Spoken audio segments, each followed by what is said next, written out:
Right, we are live. Hey guys, how's it going? Welcome back to the Kiwi Lads channel. We are here for the third quarter final of the URC. This one, Leinster taking on the Scarlets, the biggest favourite, taking on the biggest underdog of the round. We've already seen the two favourites win. So is there any sort of slim chance that we can see the Scarlets pull off the miracle here? The thing is though, they've had some pretty decent games throughout this season. The Scarlets, they are currently sitting with a winning rate of 9 wins, 1 draw, and 8 losses, whereas the side that they're going head-to-head with here, Leinster, they have only lost 2 games throughout this season with a points differential of 286.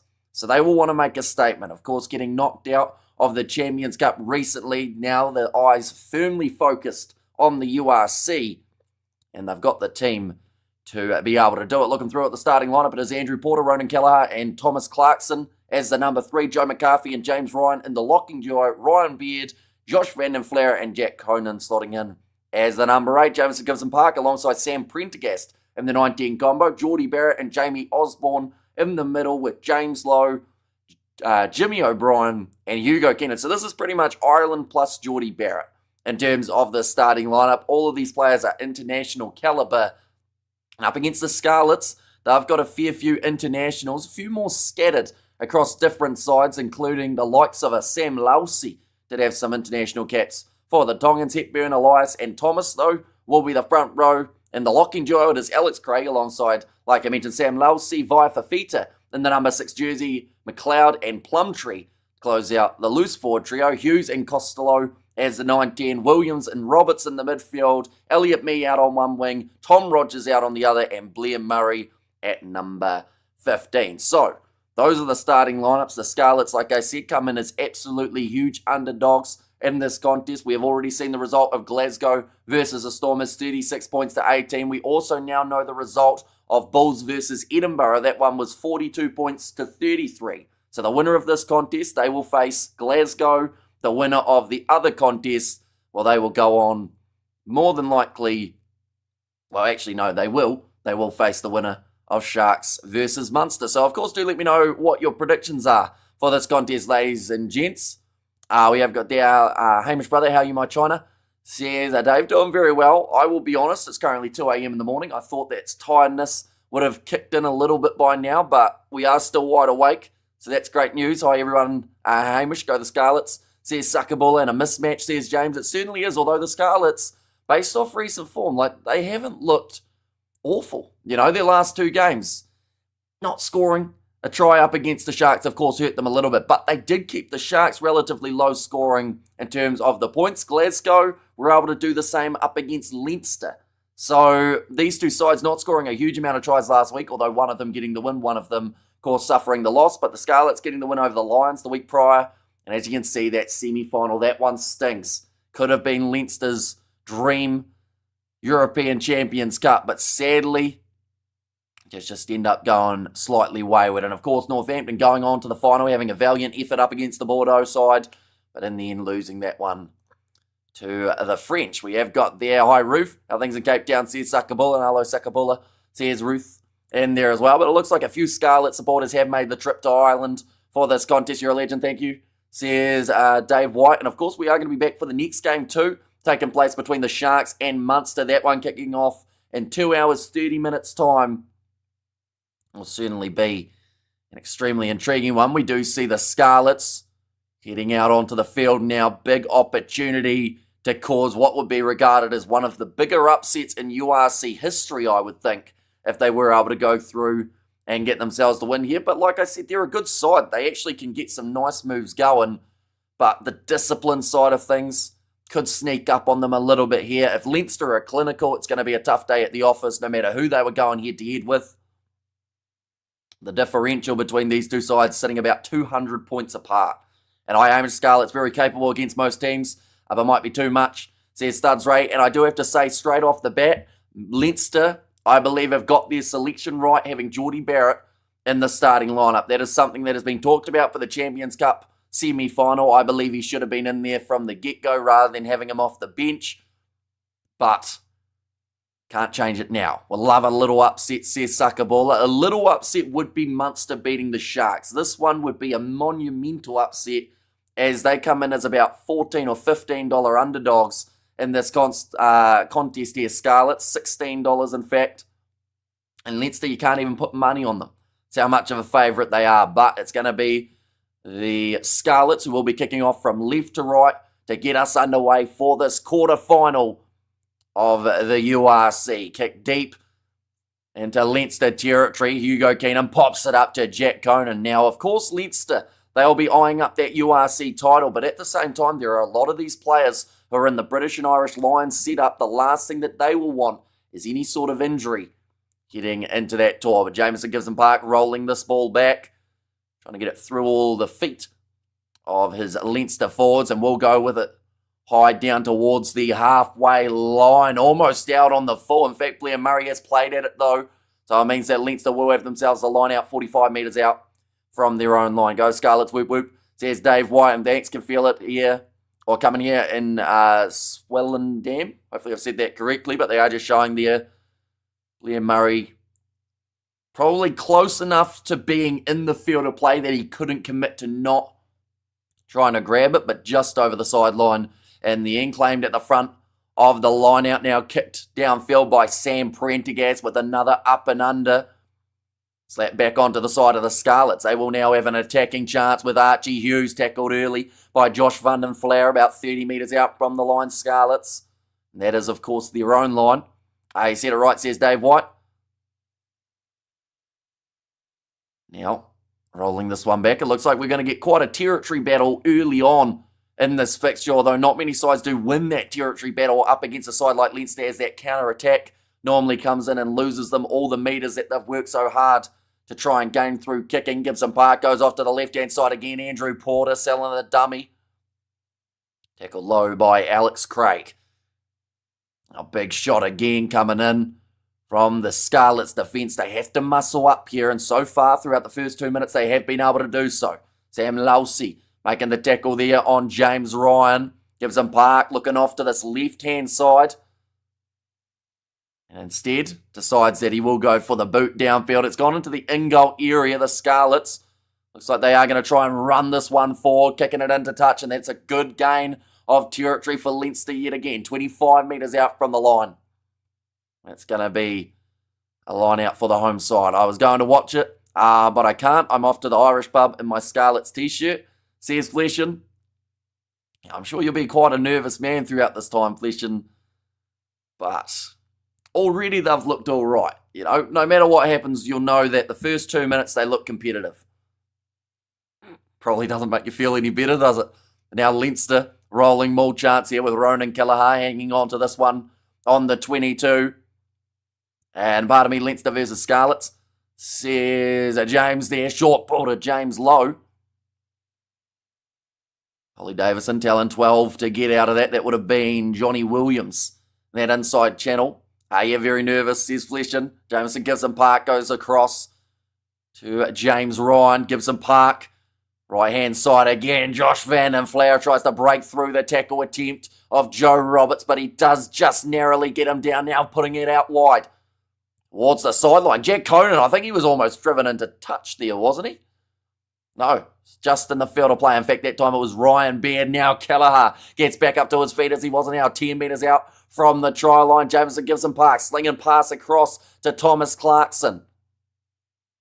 Now Gibson Park once again going right to Josh Van den Vlaer. Question is really, where are Scarlets going to get their turnover here if they were to stop Leinster from scoring? At the moment, the breakdown doesn't look like they're getting a chance to jackal.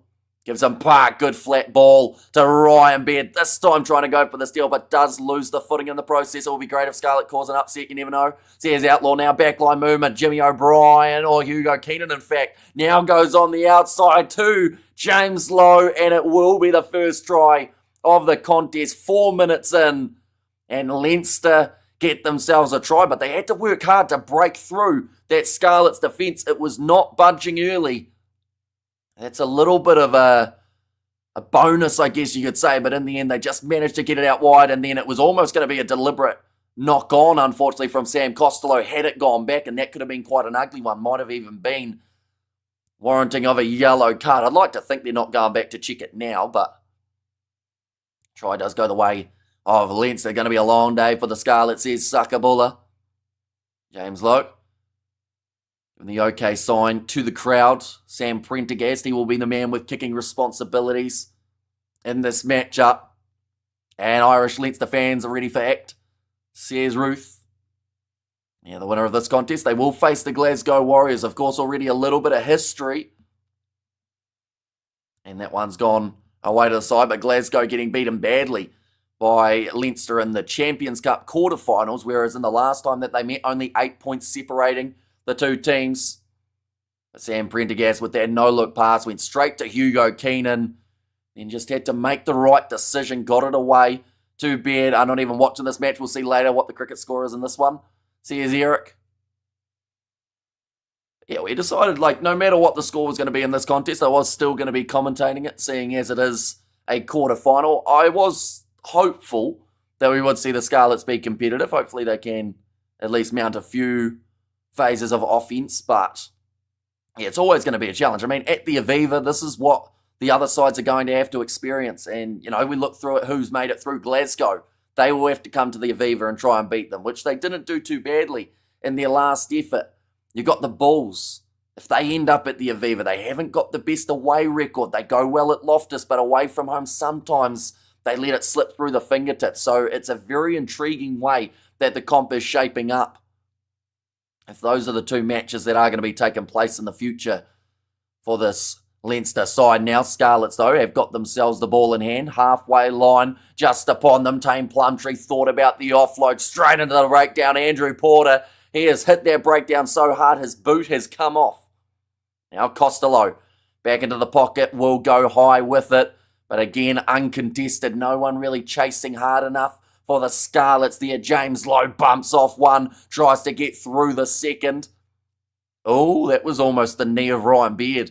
Going the wrong way, and the penalty goes the way of Leinster for offside against Scarlets. They have Barrett on, then Scarlets going to get a hiding. I hope not, says Yuraf. And, oh my gosh, please, Scarlets, please.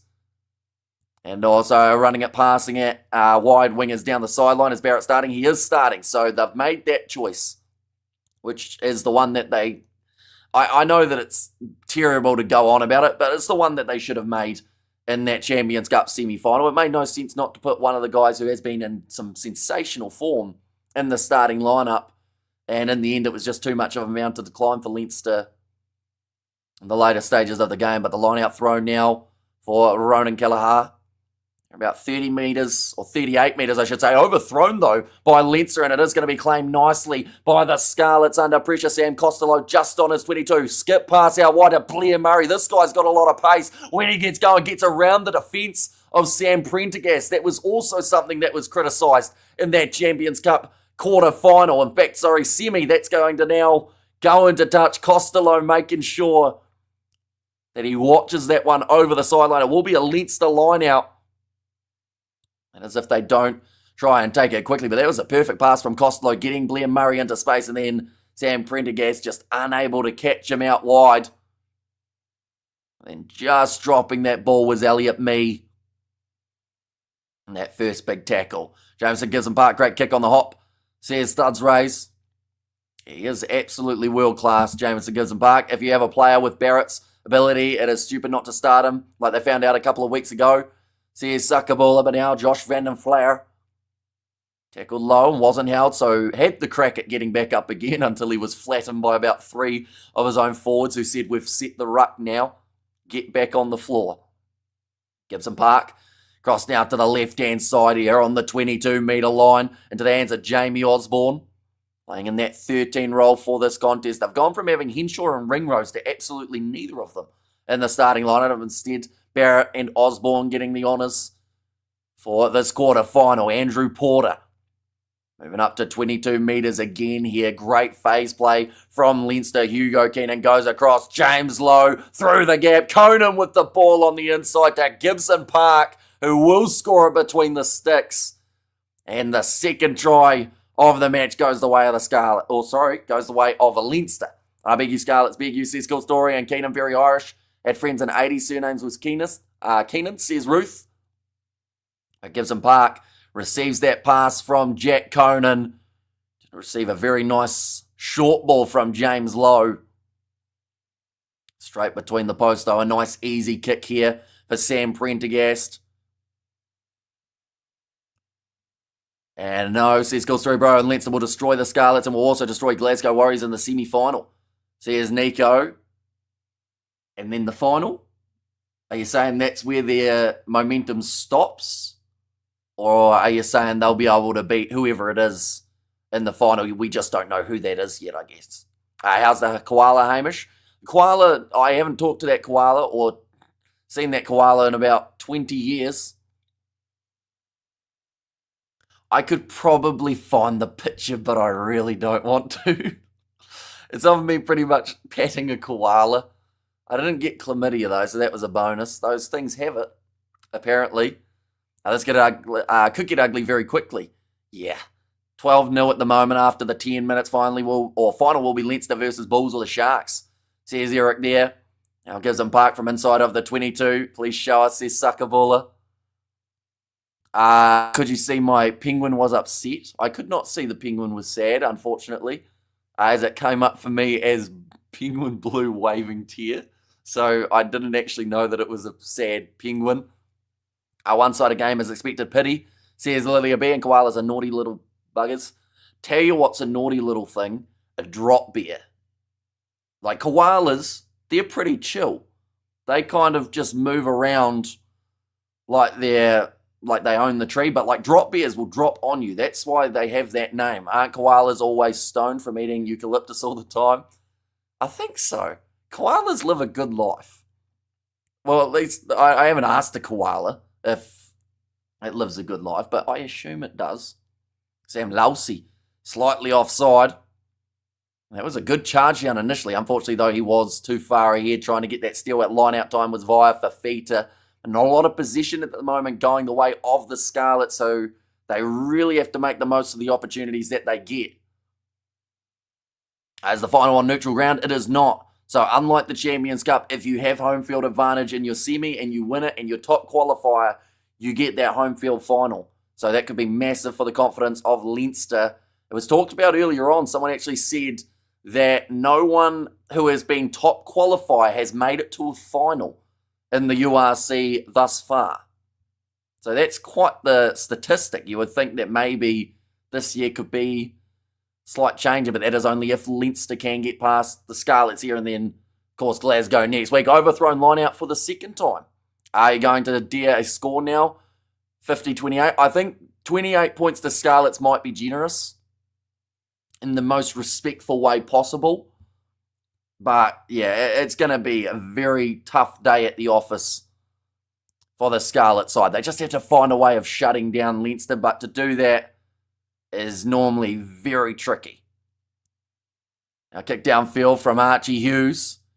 Has managed to get the ball into touch. I would argue that they treat eucalyptus as an aphrodisiac, hence all the chlamydia, says Christopher. Well, there you go. The koalas are grumpy because they live in big trees.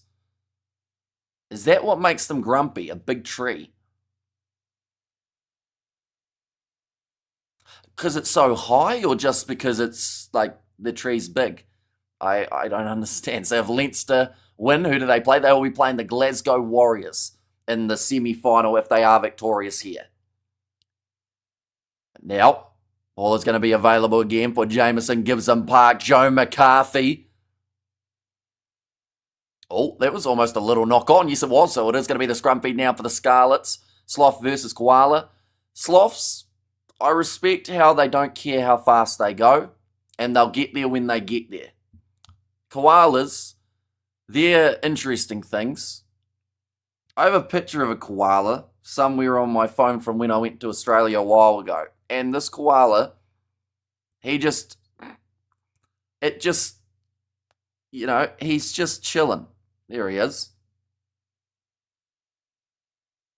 He was half asleep, just dangling. And that's my spirit animal.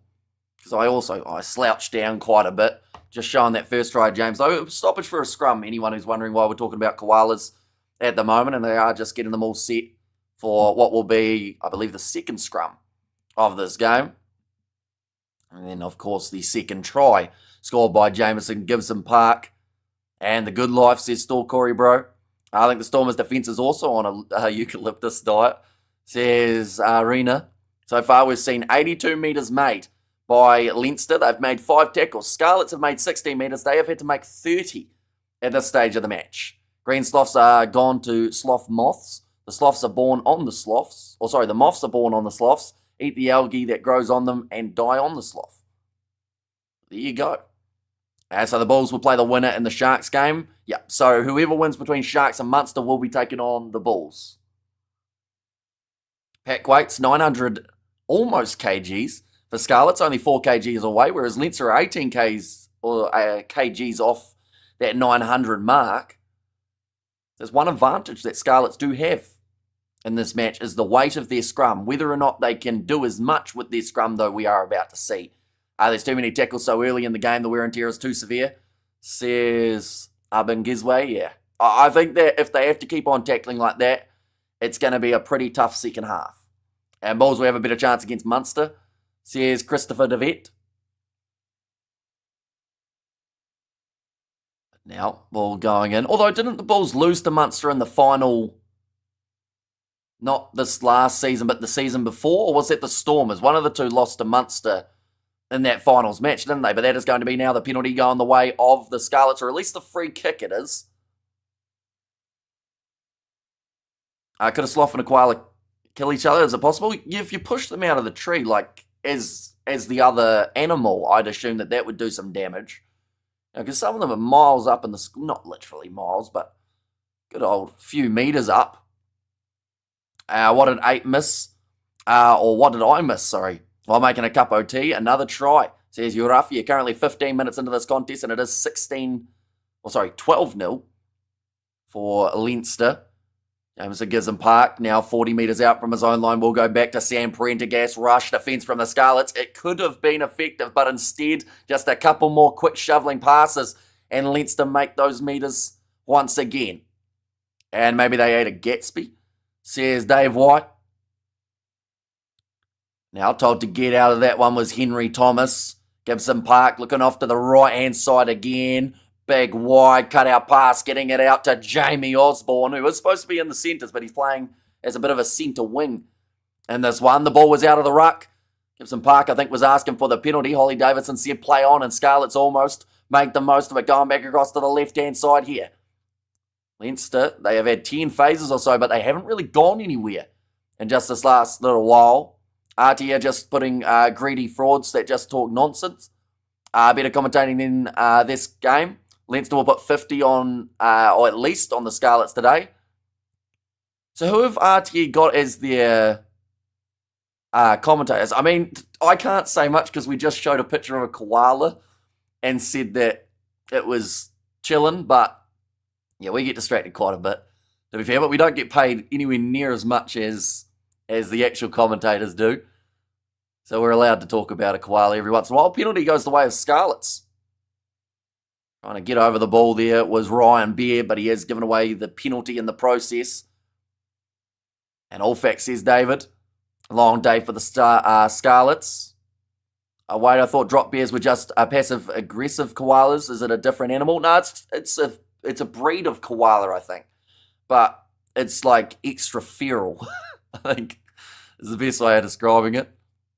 That thing will try and rip your eyes out just because it thinks it's fun. Andrew Porter just getting a bit of medical attention there. Looks like he's going to be all right to be able to continue, though. Sam Costello will be able to kick this ball into touch from 40 metres out. And does get that one into touch. Painful to watch, says Rena. Yeah, it is a tough one, I'm sure, for Scarlet supporters. But just to be in the quarterfinals, I know that that's not what you want to hear. Like, at this stage of the match, like, yes, there's still another 60 minutes remaining. Who knows? Maybe a massive comeback is on the cards. But just to be in the quarterfinals, I think, for the Scarlets was a massive, massive bonus. Like, at times it looked like they were going to be struggling to even be close. But now, ball is in possession. Andrew Porter's just grabbed. I think that was Archie Hughes and driven him back about 15 metres. Now, Josh Van den Flower making another tackle. Scarlets round the halfway line. The koala is better than the RTE commentary presenter, pundits, and RTE bosses. Go koala, says David. I haven't met many people who don't like koalas. Although most people probably don't really care about koalas, to be fair, in terms of like comparison to a cat or a dog. That's going to be another penalty going the way of the Scarlets. Tell you what, they're starting to work their way down the field a little bit here. If they need, or if they want any chance in this game, they pretty much have to score here off this passage of play. My cat has 10% koala in his genetics, or perhaps it's just a bit fat. Says Cool Story. And Scarlets from Wales says Bungizwe. Yeah, the arm just a little bit round the neck from Leinster, so it did mean that it was too high. Now another line-out opportunity for the Scarlets. They will be about 22 metres out from the try line. Yeah, just trying to use that physicality and force them back a few metres. I think Thomas Clarkson was arguing, saying, listen, I didn't mean to do it. It was round his chest or region. Ryan Elias, line-out throw here for the Scarlets. Nicely taken. 20 metres out. Archie Hughes, flat ball, going across to the left. Like I mentioned, they need the try and they need it very soon.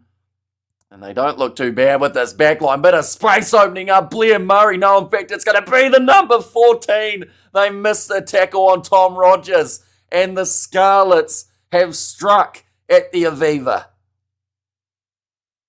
Well, were we a little bit too quick counting the Scarlets out? Because they've got themselves a very handy try there.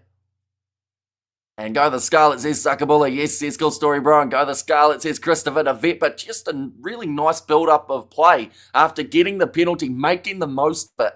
And your beauty, says Studs Rays. And like a wildlife, really. Look at the homeless, says Ruff. And Scarlets from Wales, says Bungizwe. They certainly are. And they found their way over the try line.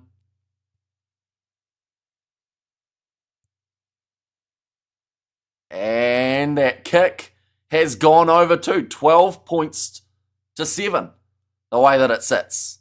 And game on, says James. And mate, when the hell are the Sharks playing? That seems very aggressive, Cats now.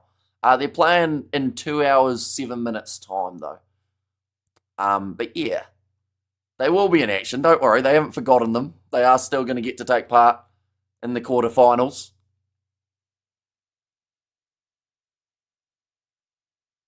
But now, Tom Rogers got himself on the try-scoring tally. Leinster need at least a 20-half or I can kiss my rent money goodbye. What did you back them to do? Did you back them to win or did you back them to win by a lot? Now, short ball, Sam Lousy, tackled 22 metres out from the Scarlets line, the Tongan international. And Isaac Abula, I hope so too. I wake up stressing already. And only 2 tries so far, slow scoring, says Ruth. Yeah, and it's been a very quick-paced game. Like, we've had probably 22 minutes of rugby action and 24 minutes since the kickoff. Now breaking the line again for Scarlets. Beautiful offload to Via Fafita hanging onto that ball in one hand. He's in touch. I think he just decided there that he wasn't going to be able to get that pass back across, so he just run over the top of Hugo Keenan, who got the big high five from his teammates for muscling up. Come on, Scarlet. Welsh Rugby needs something to cheer about, says Robert. But yeah, just bumps him. I've said there he should have done better to stay in the field of play. I think he didn't care in the end. He just decided that he'd try and run over the top of Hugo Keenan, as the line-out for Leinster has been far from ideal just at this point in time. A ball thrown in. This time they have managed to claim it nicely. Now Josh Van den Flower breaking off the back. Big shot on him by Ryan Elias. Should I walk to the Shark Stadium and pay for access to reality? Says Cool Story Broach. Isn't there didn't you say there's a dojo on the way? You could get in some moves before you get to the rugby. Jamison Gibson Park picks it up on the short side. He was in touch too. Everyone running out of space on the near side of the field at the moment. And try needed from the Scarlets, says Splash. The Welsh really have a nightmare year so far, says Roof. Yeah, the heel of Gibson Park was just over the sideline when he tried to get that ball back on the inside.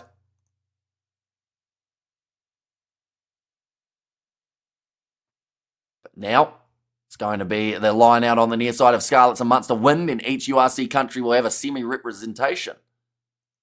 Other than Italy, unfortunately for them. But other than that, yeah. Poor Italy. Benetton did all right this year as well. I feel like they were pretty unlucky with what games they lost near the end of the season. Now we have got there, I'm a bit drunk and should be studying. I'm losing my mind a little. Says Katzenell. And also Welsh needs to pay for the way they treated Gats. Get him Lenny. I've got Italy played in the comp, says Christopher. Yeah. I mean, they made it to last year's quarterfinals, to their credit, but this year just narrowly miss, and Leinster decide that they want to try and get this one moving just a little bit further forward. At scrum time, Sam Prendergast holding on to that ball a bit longer and has managed to earn the knock-on advantage. Hope Leinster lose, says Outlaw. Back across to the right, James Lowe puts in the fence, Sam Costello. Nice low tackle. Only 24 minutes into this contest, and it is still 12 points to 7. Absolutely Amish. I walk to the dojo when the sun is just coming up and think of karate in the 80s. I don't even know they still had proper dojos on the side of the road. I know a lot more gyms and whatnot for the mixed martial arts side of things has come in, but good old school dojo goes a long way. I accidentally knocked something over earlier. Luckily, it wasn't like a liquid or anything. I just had to re-plug it in. I don't know what it was. Hard drive or something, I think. Leinster stop blocking, says Eric. Geordie Barrett just getting a bit of attention here too. Sam Prendergast, he's hit off the ball. Geordie Barrett took a big shot to the rib cage. Right, there's a clear tackle off the ball is the comment there from Holly Davidson. So it is going to be the penalty going the way of Leinster. And Barrett having a break from doing everything. Says Uraf. He hasn't quite found his best rhythm just at this point. And Leinster, stop blocking was the comment there. And definitely, guys, says Cool Story Bro. Now, Leinster around the halfway line. They have decided that the kick for touch is the greatest option, and a great comeback by the Bulls celebration for Pretoria. Says Outlaw, you're down by 3 or 2 at halftime. I think it was 3. Came back in that second half. First 10 minutes, they were absolutely on fire. They still did their usual concede a few tries later on in the game, but as long as they're scoring more points than their opposition, that is all that matters in those ones. Nicely taken. At line-out time for Leinster, Sam Prendergast puts the ball across to Jamie Osborne. It was tackled by Joe Roberts. Gibson Park again. Oh, big shot coming in on Ryan Beard. There's been plenty of big hits. Look like Geordie Barrett once again, a little bit slow getting back up to his feet there. Will be a slight concern for Leinster. He is the last player that they want to be losing at this stage of the season. Gibson Park searching for that ball. Now goes off to the right-hand side. Jamie Osborne inside pass, but goes straight to Sam Lousy, who is hanging on to it with one hand. That is something him and Vaifafita do have in common. Holding the ball with 2 hands doesn't seem compulsory. A little bit similar to Argeir Snyman. And he does have the ball. He'll be making his way off the bench. But later on in this game, Scarlets clearing their lines. Surviving. Which is exactly what they need to do. Glad the Bulls had their off day today rather than next week. Their first half was terrible, says Sakabula. And yeah, whatever was said to them at halftime obviously worked, because that first 10 minutes of the second half, they were on fire. I didn't expect Scarlets to score. Says Xander. Oh, nice skip pass. Geordie Barrett now passes across to Porter. Decided he would run it himself. Scarlets with Tame Plumtree almost got in there. Almost an interception. Yes, it is. And offloaded now for the Scarlets, who will kick the ball in behind. Moving to the 22. Awkward bouncing. That was poor from Prendergast. Just watch the ball as it went past him. But luckily for him, Scarlets kicked it straight back into the hands of Leinster. Now, back across to the right-hand side. Thomas Clarkson, actually the man who had to play halfback, big wide, cut out pass, and chance out wide for Jimmy O'Brien. And he has wrestled into touch, or at least it looked like it. Looks like it's going to be play on, though. Ref on the far side said that ball was not out. Tested breakdown. Leinster 40 metres out. Prendergast short ball to Andrew Porter. And Scarlet's going to get a try. Says Roof, now back across to the left again. This is where it's starting to open up, but a knock on there from Leinster, picked up by Josh McLeod, and they'll go back for the scrum. A little bit of push and shove there between James Ryan and Tame Plumtree. Can't let that emotion get the better of them here and come on the Scarlets, says Sakabula. You know what, they're not doing badly, are they, at the moment? In terms of the odds, if we have a quick look. One moment, we'll go like that, and like that. Right, Scarlets are still, as you would expect, big underdogs in this match. Not as bad as they were at the start of this game, though. It was a huge hit from Via Fafita as well to force the error. What a game it was from the Bulls against Edinburgh, says LFG. I mean, Villy LaRue, a guy who gets the most criticism out of any Bulls player, was the guy who really stood up. And I don't want to say it with too much confidence, but without him playing the way that he did, I don't think the Bulls were winning that game. He was sensational. And if he can play like that in the next two games, I think the Bulls will be hard to beat, as long as a few of those little fine-tune errors do get taken away. Now we have got a bit of a stoppage here. 28 and a half minutes into this fixture. Like I mentioned, has been going extremely smoothly so far. Hopefully with a little bit of luck, we don't have too much TMO interference and we just get a nice clean game. Looks like the change is about to be made though.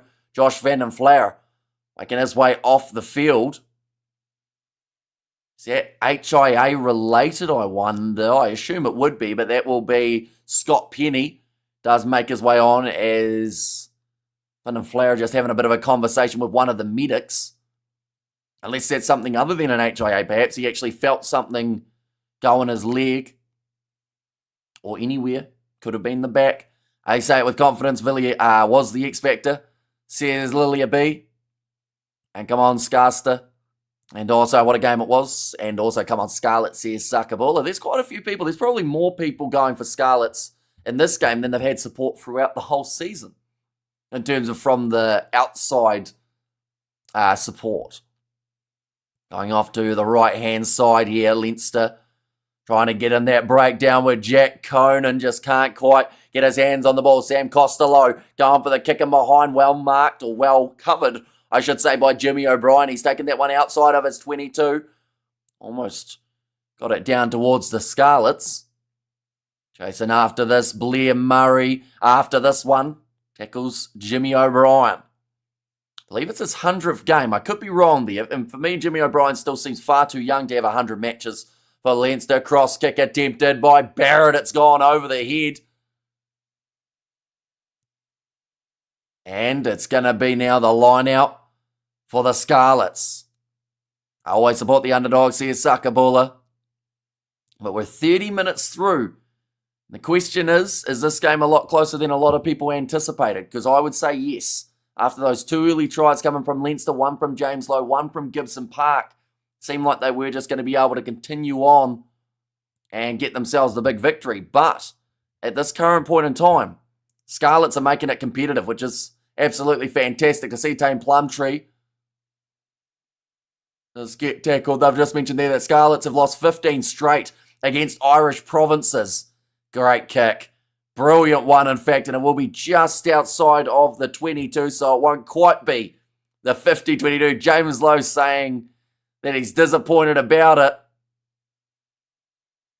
It does go into touch just outside. LaRue, brilliant work, deserves respect. Here's Ruth. And try Hamish.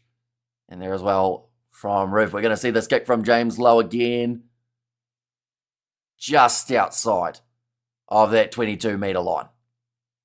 Now, Scarlets ready for this line out on their own 22. They have to try and get out of this part of the field, as that's when they can really find themselves in trouble. Nice step from Sam Lousy and a beautiful offload coming along too to Alec Hepburn. Trying to get the turnover on the breakdown was Andrew Porter, but he's been shut out of it. A proper halftime ear tantrum is coming Leinster's way. Says Bungizwe. Taken by James Lowe. Tackled by Tom Rogers. Two men who have both scored in this fixture. Rush defence from the Scarlets. Look close to Ford. Sam Lousy thought it was, but Joe McCarthy will continue attacking. It's the ball away to James Lowe. 25 metres out from the line now for Leinster. Back across to the right. Nice slinging pass from Ryan Beard, passing that one like he was a halfback. And then Scarlets onto the ball and they win the not releasing penalty. Scarlets beat a Leinster team 2 or 3 weeks ago. Oh yeah, that's true. I don't know what they were on about then because they said that, hasn't been in an Irish province. But of course they did play the Leinster C team, didn't they? And managed to get themselves a victory, which is actually one of the reasons that they are inside of the top 8 was because of that big win coming in that contest. Was it a home game? Maybe it was they haven't beaten an Irish side in Ireland. Maybe was the statistic there. Would that be closer to being correct? I'm just trying to think where that game... I think that game was actually a home game for the Scarlets, wasn't it? Rather than a home game for Leinster. I'm just going to have a quick look. Yeah, so home game for the Scarlets. So it must have been haven't beaten an Irish side in Ireland for 15 games rather than in general. Leinster having an off day. I don't think they've been that bad so far, to be honest. I think it's just that Scarlets have overperformed in this first 30 minutes. They've been competitive, and yes, Leinster have made a couple mistakes here and there, as you would expect for a big kind of match feel, that there'll be nerves out there. Now, going to be claimed there by Leinster off the line out with Andrew Porter, who's had a busy start to this matchup. They're a good team, competitive in most matches, just squad depth and lack of bench impact. See, as studs raised, wide cut out pass goes to James Lowe, who will boot it downfield off his left boot. Might have got a little bit too much on this one, but it sits up steeply for Blair Murray.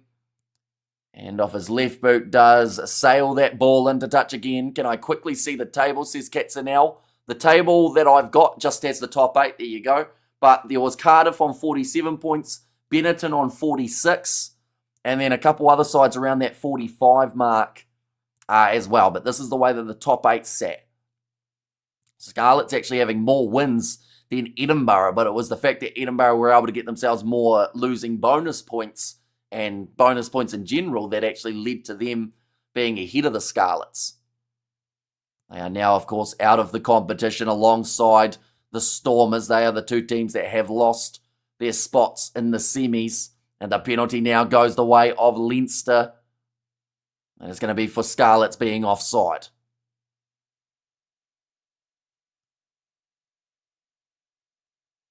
I feel like Josh McLeod just always looks angry. Don't know if I've ever seen that man smile, but he just looks like the type of guy that you wouldn't want to accidentally start a fight with because he might actually kill you. He just seems like he'd just keep on beating you. But he was offside by about a metre there. And no wonder he looked angry. It's because he got penalised. We have got there as that kicker ball. Yeah, about 48 metres out in front.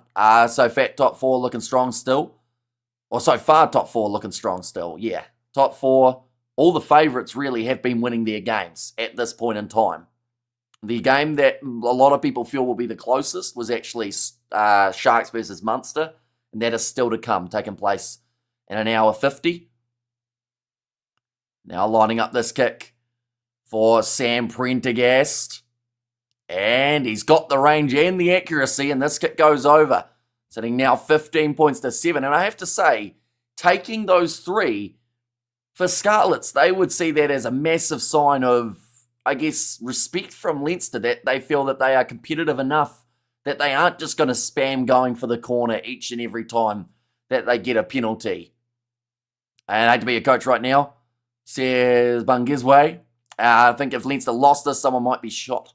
Says Cool Story. And do you think the Chiefs will take Super Rugby? They've certainly got a great chance after the way that they've been playing in recent times. They've been in some sensational form. And yeah, it will be very interesting to see if they are able to continue it. Oh, Holly Davison telling someone to get out of it. Now Gibson Park will be able to kick this one downfield. Just stay in touch till the last 20 Scarlets. Says Suckerballer. And we have got their...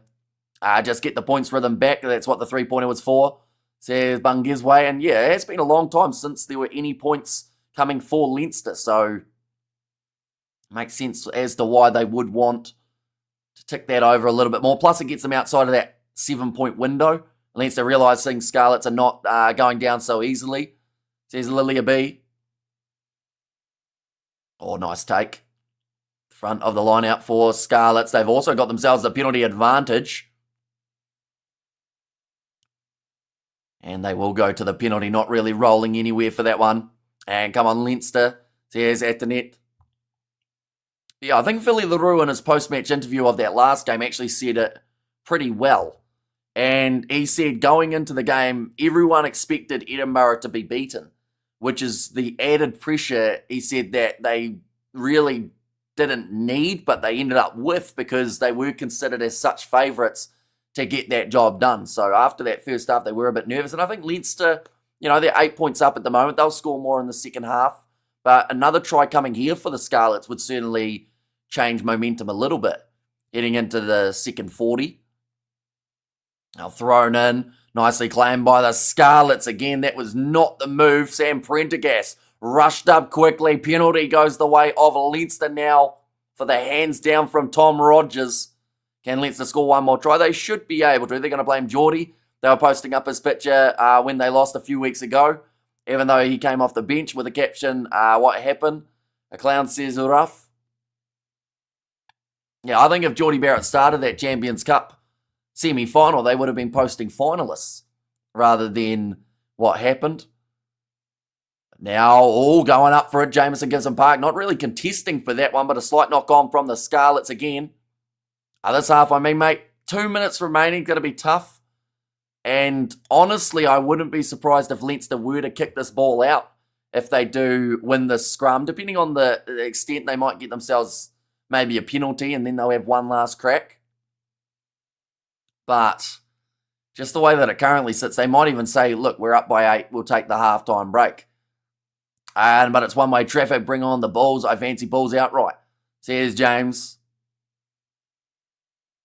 Now currently 1 minute 20 remaining in this first half. That has absolutely flown by. We have had probably 43 minutes since kickoff and we've had 39 minutes of rugby. There's been hardly any stoppages whatsoever in terms of TMO checks or injuries. We've had a couple injuries sneaking in there, but been a really good free-flowing game of rugby thus far. I'm being told to use it again there for Leinster. They will go short side to James Lowe, who again will sink the slipper into it, but he kicks it out on the full. And the mistakes are starting to build up for Leinster here. He's just said there, sorry, boys. As it was far from the best kick we've ever seen from James Lowe. I need one more try, damn. Why do Leinster concede that try, says Tommy. And we have got there, Robert, hello, darling. How's your day going? Says Ruth there as well. Now ball going to be thrown in by Ryan Elias. And well claimed by Tane Plumtree. Leinster to win by 14. Says Bungizwe. Now loose ball picked up by Jimmy O'Brien. Currently 10 seconds remaining. Leinster move up to the halfway line. They've got one last attacking chance. 5 seconds remaining in the half. Leinster with Sam Prendergast goes across the low. Gibson Park drawing past space on the outside. Trying to step in the wide channels as Ryan Beard evades 2. It's taken down by the next. Trying to get the steal in off his feet. Gibson Park takes the quick tap. Going to the short side. Ball on the inside to Lowe.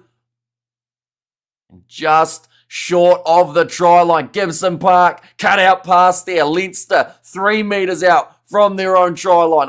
From the Scarlets try line. Gibson Park. Loose ball. Prendergast has dropped it. And the Scarlets in a foot race that they are winning. 2 men, Blair Murray versus Geordie Barrett. And it looks like Murray might just about get it. Yes, he does. And the Scarlets have gone the full length of the field to score right at the end of the half. Sam Prendergast with the try assist. And he has been far from his best in that first 40 minutes. He is huffing and puffing because he had to try and chase that because you damn well know he was going to get yelled at if he didn't catch up with it. But no chance of catching Blair Murray. First of all, it was Elliot Mee. Then he started playing a little bit of football with it. Kicked it forward for it. Blair Murray, great skills off the boot. And then puts it down. And Blair Murray says Crimson there. Come on, Scarlets, we're rooting for you in South Africa. And try time, says Lilia Bear. And WTF Leinster. Yeah, they went from pretty much scoring down the other end. They were only probably 3 meters out from the opposition line. Oh, hang on. Oh, we're double-checking the grounding after they've already taken the kick and after we've already just seen everything. Okay, Blair Murray thinks that he's still got it, though, so that is at least good news. But if we're going to go right back, does he get it down? What are we checking? It's about as clear as day, is it not? There's absolutely no separation whatsoever. Commentator said not even close, really. I think there's absolutely no separation there whatsoever. So they will stick with the on-field decision of a try. I think it's about to bottle it against South Africa. What a joke. Leinster under pressure. Says Peter Mason. And Scarlets are going to cause an upset. And Scarlets watch the latest Squidge video. They're keeping the ball alive well. Says Christopher. Half-time in this contest, ladies and gentlemen. And I don't think anyone was picking at 1 point separating these two sides. Way closer than a lot of predictions out there. But they are not giving up. The Scarlets, and that last-minute try of the half has really got them back in this game. I'm interrupting my silence to tell you that I approve of the Scarlets fight back and disapprove of the TMO, says Powerbite. And TMO with hashtag Eagle Eyes. And Scarlets, a whole new team, says Barry Green. Yeah, you put them in the playoffs and they've just found a little bit more momentum. 40 minutes. It's going to go fast, I think, for that second half. And both of these teams, once again, still have a great chance of going on to win this thing. The winner would face Glasgow Warriors. If it is Glasgow, or I should say if it is Scarlets, it will be a Glasgow home game in Scotland. Whereas if it is Leinster, it will be a home game at the Aviva for this for this Leinster side, I should say. Second half. Do you think that the benches, that is where Leinster, some would say, have a bit of an advantage, though. You look through Dan Sheehan, come off the bench later on in this contest. Lamani's there, Artigas Neyman, Max Deegan. Scott Penny already made his way on, and that was due to the injury of Josh Van den Flair. Frawley, he is also a great option. And honestly, I think that they'll make that change a little bit sooner than expected. Prendergast has been probably about a 2 or 3 out of 10 at the moment in terms of some of the mistakes that he's made. They've led to massive counterattacks. Also defensively has made a couple errors in there too. For the Scarlets, they have got Funda Merva, Matthias and Wainwright as their front row replacements. Page in that number 23 jersey. But they still just have 40 minutes to try and cause one of the biggest upsets in URC playoff history. In fact, it would be. I don't think there's any debating that in terms of how it sits. And imagine a team who couldn't score a try in 80 minutes last week scores 2 and 40 against the mighty Leinster, says 2M. And I have to say that I like the presence of this Prenter choker, Prenter non-tackler, says Powerbite. And South Africa says Barry Green. I hope the Scarlets win, which means our more likely game is in South Africa. And Scarlets playing smart by slowing the game down. Yeah, although, the thing is, in terms of just the speed of the half, it was one of the quicker halves that we have actually seen in terms of time-wise. But the thing that Leinster have been having not quite work for them is actually their line-out, something that's normally so strong. I think they've had 2 or 3 that they've overthrown. Prendergast is a liability, says Dezza. And also, how many points has the wonder kid cost them so far? 2 tries and a missed kick. Yeah, it's not great at the moment for Sam Prendergast, that is for sure. And Cullen should get his coat, says Bernard. I don't think it's all the coach's fault, though. I know that people like to blame the coach when things go wrong because it's easier than blaming the players. But I think that this group of players out there on the field, you're looking at an Irish all-international side with the exception of Geordie Barrett. So they should be able to do better than making the basic errors that they are. And please, ex-Prendergast, says Dazza. And through this half was fast as it's the thought of Lenny losing. And also Scarlets can't even beat their shadow. How are they going to beat Leinster?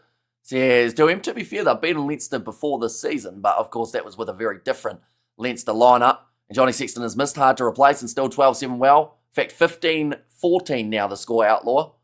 Unless, of course, you are slightly behind on the stream, then in that case it might still be that scoreline. Yeah, second half just around the corner. Should be a very entertaining one.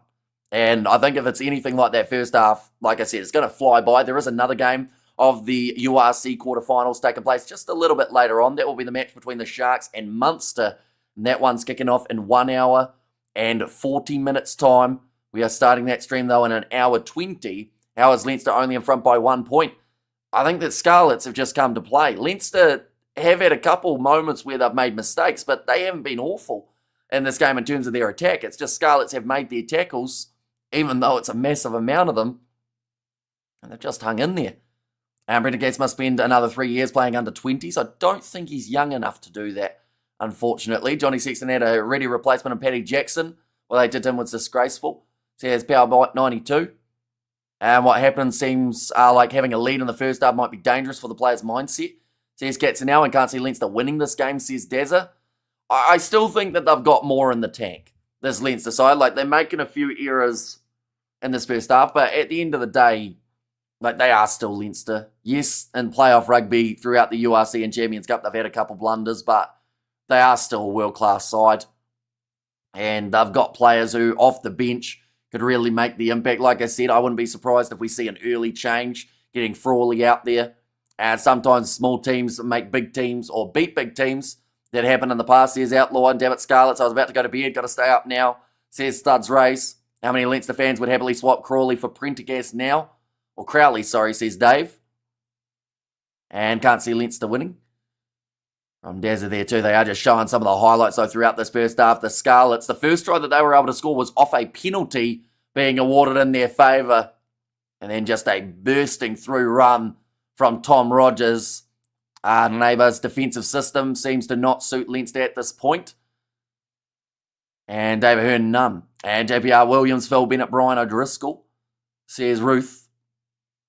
And Leinster only has one first 15. The rest are below average. I'd disagree. I mean, you look through at who they've got off their bench in this game, who are not in the starting 15. And a lot of those guys, you could argue, are first 15 quality. Also, in the bench, they haven't got quite a few of those names, such as a Caelan Doris, due to, of course, his injury. You haven't got Robbie Henshaw, no Gary Ringrose. Another winger's missing, but I can't quite think of his name off the top of my head. But they've still got Argus Neyman off their bench. They've got Dan Sheehan, who's not even starting in this game. Frawley. McGrath's a handy enough player who's got a huge amount of experience for Leinster all throughout the years. However, there's surely Ross Byrne, which come on for Prendergast, says Dazza. I think they haven't got Ross Byrne in this game. They have got Kieran Frawley as the number 23, and then they've got the 6-2 split, which means the other option is Luke McGrath in this case. And Glasgow going to win against them if they progress. Says 9HD. And Scarlets are seeing red, says Roof. Yeah, they are just showing that last-minute mistake from Prendergast, which led to a full-field try coming for the Scarlets. And Blair Murray really showing off his skills there, being able to control. He broke no law, he did nothing wrong. I give me one reason why he shouldn't be sanctioned. Says Powerbite, a URC final should take place at Loftus. It has a potential chance of doing so if Leinster do lose this game, or if they lose, of course, the other game, the semi-final. The fact that Leinster will score 40 points in the second half is a result of how low quality this URC really is. Says 2M Systems. I mean, we've already seen a few sides in Super Rugby. They were scoring 35, 40 points in their second halves as well, weren't they? But Blair Murray, a man who did have a little bit of time at the Crusaders in the past. Only very brief, though. And second half going to be polar opposite, says Rena. And the 1974 British Lions was awesome. Says Outlaw in there. And do any teams have a bomb squad approach? Or is it only a box tactic? We have seen France use a 7-1 split before. Not many club sides use the 7-1. Normally 6-2. The way to go. 2-meter systems, 40 points, no way. Says Dazza there. Now, second half, we must be very close to the start of it. We have got an ad showing a sheep and a dog. So I would say that that's the last sponsor before the end of the half. Yeah, I think that if you look at this first half, Leinster, if they can sort a couple little problems, they will be able to score 1 or 2 extra tries, maybe even early on. But the Scarlets, they've got the momentum first of all. And why all the URC hate is just another chance to listen to Hamish, says Christopher DeVere. I have no idea why so many people hate on like competitions around the world, because it's one of those ones, like, even if you don't like a comp, like, you don't have to fully hate it. You just go, it's not for me. I don't watch it. Boom, easy. But for some reason, like, nowadays it has to be, I like this competition, so I have to say that I hate this one because it then makes my competition seem shinier. Whereas you can just say, look, you prefer Super Rugby, you prefer the URC, you prefer the top 14, that's all good. Everyone has their style of rugby that they enjoy playing. I personally like both of them in terms of the URC and Super Rugby, which is why we've covered huge amounts of games. I know I haven't checked out the score. I have seen the score, and it is very close. At the moment, score will be 27 for Leinster, 20 to the Scarlets, says Jamie. And all good today, Roof. Glad the Bulls won, and even happier that you're on channel today, says Robert. The Bulls have sort of a bomb squad. And also, we have got there, like, why you even tuned in, says 9HD. Yeah, it sounds like both of the sides are just about to make their ways back out of the tunnel. I used to hate it, but I love all rugby. Let's go, Lenny. Says you're rough, and I Hamish, long time no chat. Thanks again for the commentary. Really appreciate your views. Welcome in, Joss. Hope you have been keeping well, and I hope everything has been going well for yourself too. Leinster, they're in a bit of a tough one here, up against the Scarlets. Difference in points at the moment, it's only the 1. But the second half still to play. All the difference. What style of rugby do you like? French way of playing, says Cats. Now, I honestly like the beauty of rugby. I mentioned about this already today. The thing with doing so many hours of streaming is sometimes I do repeat myself because we've got different people tuning in at different times. But the beauty of rugby is it can be played in so many different ways, and there's no right or wrong way to play it. Some sides like to attack a lot more. Some competitions, we'll see much higher scoring games. Some you'll see more tactical kicking. And the fun part is there's no wrong way of doing it. You can play whatever tactic as a side that you feel will get you the victory, and that's the cool thing about it. If every single side played the exact same style with the exact same tactics, rugby would have died a long time ago. Brutal, but honest. Because, if it just is, it's raining. This Irish weather, where has that come from? The sun was out, I swear, like 30 minutes ago, and now it is absolutely bucketing down. That might change things for the second half, and certainly will change how these two sides play over the next 40. If Scarlets win this game, they'd be a team to be aware of, says Chris. I love the 2023 Bok defensive play, and keep it well, just 3 weeks until our summer break from Oman back in South Africa. We'll be there for the test matches, but unfortunately won't get to any of them, says Joss. But yeah, I'm sure even just the environment in South Africa throughout those tests will be absolutely huge. And we have got there Scarlets to lose now, says James. Imagine rugby had over 120 kg per player rule. I mean, they do have an under 85 kg competition. Heavy showers forecast across the country, so they finally arrived at the Aviva. It would seem kick downfield. That's a very nice kick from the Scarlets, getting it into the half of Leinster from their own 22. Was Archie Hughes who managed to get that one downfield. 2 tries apiece at the moment. Leinster did take that extra 3 points, though, which has given them the 1 point lead, as there was also a misconversion in the mix there. And Scarlets not on the top 8 for nothing, says Wemar. Yeah, they are a side that they can fight when they need to. Jameson Gibson Park goes back across to the right-hand side. Sam Prendergast going for the up and under. This is going to be a challenging one with the rain. Osborne tries to retain it. I think it was knocked on first by Leinster, then by the Scarlets. So it is going to be a Scarlet scrum. One moment, I am about to sneeze, so I will very quickly mute myself.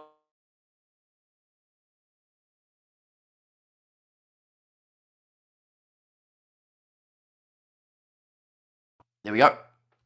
Aaron, G's Archie Hughes sounds like a settler, says rough. And also we've got there people are also angry about the new Sevens group. Ireland in particular unhappy. Yeah, they're fuming, Ireland, and they've given up their Sevens circuit.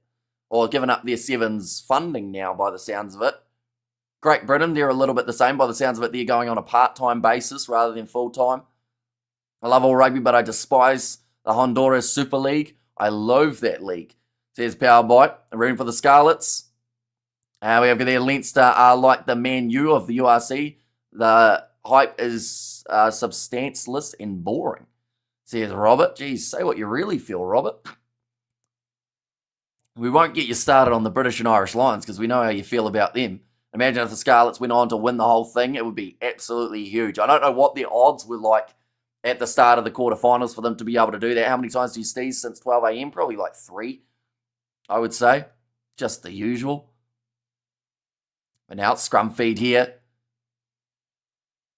Chance for the Scarlets to be able to feed this ball. And they did have the weight advantage when it came to their scrum by about 16 extra kgs. And they have got themselves penalised there, or at least a free kick against them. No Leinster fans here today. Not surprised, says James.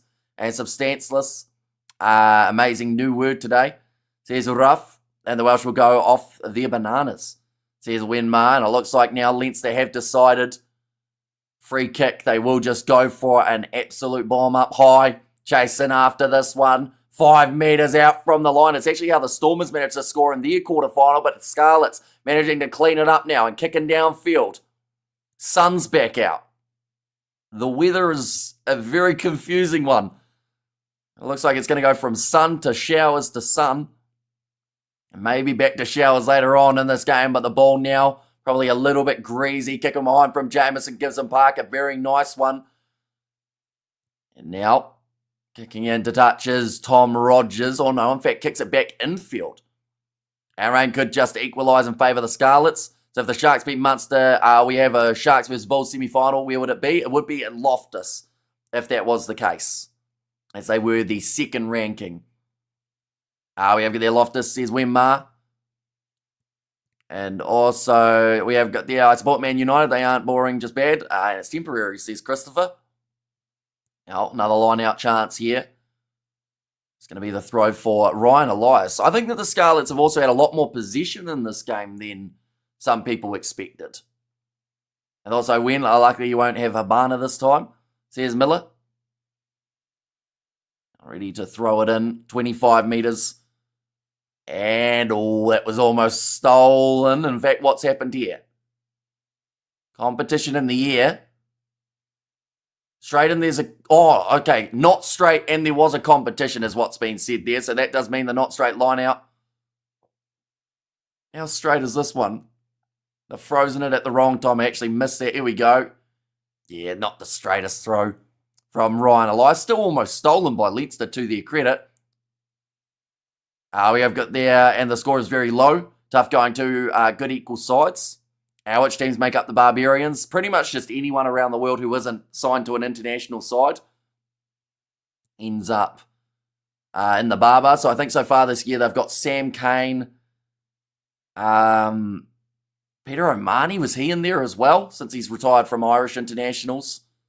He's going to give it a bit of a crack. Which teams? Oh no, I read that one, didn't I? It's where every African is a Man United fan. Says Katzenell. I guess that would be probably a decent question. Why is that? That a lot of South Africans do support Man United rather than other sides. That's a nice chip in behind. Jamie Osborne may have just slid in. Maybe because South Africa had 2 players that played for them in the past. That would probably be a very good reason for a lot of people supporting them. Right, they are checking this one with a TMO. See whether or not there is the clear grounding. It looked pretty good for Osborne just in real time. Oh, hang on. I think they might have actually just said there that they don't have a grounding. Right, Osborne is onside from the kick, so that is one thing ticked off for Leinster, but now it's just whether or not he got this ball down. Oh! Now, I think he actually might have knocked that on initially, unless it was the hand of Tom Rogers. I think that's a little knock on there. I also don't think that shows any sort of control of the ball. This angle's a bit closer. The thing is, they're going to award this, aren't they? It's one of those ones that I personally thought his other hand may have clipped that before he's got that one. That's not much of a pushing down motion from Jamie Osborne. But They're going to give it. They've given it as a try. And we have got there Benny McCarthy being one. What's the other? It's Leinster. It will be a try, says No More Dad Bod. And try for me, says Studs Race. And the belly, says Jimbo. And try, says Jimbo in there as well. But now taking this kick from straight out in front of the post. Has gone over, making the score now 8 points separating them. Leinster 22 and Scarlets 14.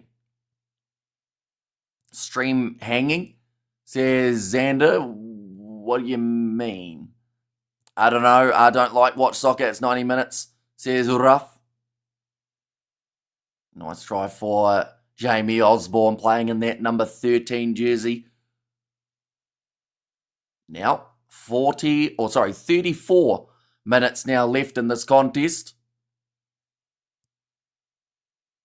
Now going to be kicked off by the Scarlets. Really disappointed, says Cool Story. Although they are not out of it yet, Scarlets. They just need to make sure that they are the next team to score points. Neyman onto the field for James Ryan. Dan Sheehan onto the field for Ronan Kelleher. So two pretty handy players to have making their way off the bench as replacements. Gives them Park. Going for the kick-up. I don't mind playing it. Not good at it, but won't watch it. Says Ruff, and that one's gone into touch. It's going to be the Scarlets line out again here. Gizem Park looks a little bit surprised. I think Scarlets were almost trying to take that one quickly. How many kilometres, miles does a rugby player run a match? I actually don't know the answer to that. I'm sure that their little trackers would actually be able to tell you the answer, but I'd have to assume that it's upwards of probably over 8Ks? Somewhere 8 to 10 maybe? Oh, big shot coming in on the middle of the park. Sam Prendergast rushing up to make that tackle. Quinton Fortune. There's going to be another penalty, this time going the way of the Scarlets for Dan Sheehan in off his feet. It's actually the first play that he's had since making his way onto the field. And it is the penalty. Leinster are not playing to their full potential and Scarlets are capitalising on that. So here's JT. It looks like they're actually going to take on the shot at the post now for the Scarlets. Interesting choice, but I guess it does get them back within the 7 and they have to try and stay about there. But I just don't know if three-pointers are going to win up against a side like Leinster, even if they have missed one of their conversion attempts. And this is not a give-me kind of kick. It's probably about 45 out on the angle here for Sam Costello. He's sitting 2 from 2. In fact, they've got it listed as 41 metres for Sam Costello there. Now chance to get them back within. Oh, I think this is too hard of a kick. With the pressure, I think that maybe the corner would have been the better option. He's missed it away to the right-hand side, and after 48 minutes, the score will remain 22 points to 14. Hamish can tell I'm not married, which is making me self-conscious. See, it's a cool story, bro. I can only tell that you're not married because I think a while ago you said that you weren't married. There you go.